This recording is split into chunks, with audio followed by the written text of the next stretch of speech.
stop learning English in a wrong way. අපි හැමෝම කැමතිනේ ඉංග්‍රීසි ලස්සනට කතා කරන්න ඉගෙන ගන්න.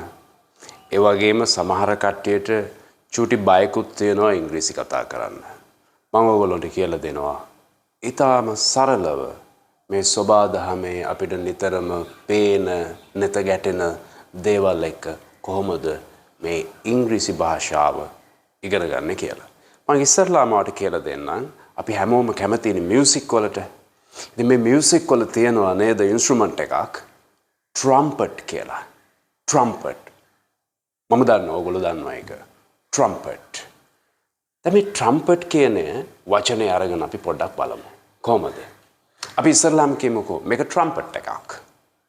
This is a trumpet. This is a trumpet. දැන් මේ trumpet කියන වචනයට මුලට s අකුරක් දාලා શબ્ද කරන්න. strumpet. strumpet. ඔයගොල්ලෝ දන්නවද? strumpet කියලා කියන්නේ notorious woman කියන එක.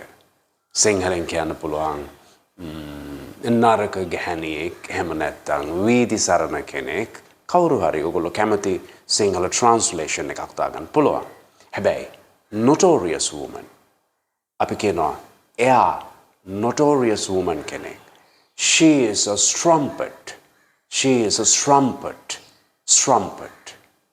සමහරට ඔයගොල්ලෝ ගාව ඇති යාළුවෝ ඔෆිස් එකේ ක්ලාස් එකේ හැම තිස්සෙම පම්පෝරි ගහන්න කැමති. මේ පම්පෝරි ගහනවා කියන එකත් එන්නේ මේ trumpet කියන වචනේ. බලමුද කොහොමද කියලා. ඒක මෙහෙමයි. ඉස්සරලාමේ අපි ගමු sentence එක. කොහොමද?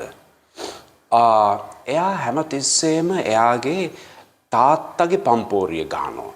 අපි කියනවා he is always blowing his father's trumpet. මෙතනදී blow කියලා ගත්තේ පිමිනවා කියන අදහස.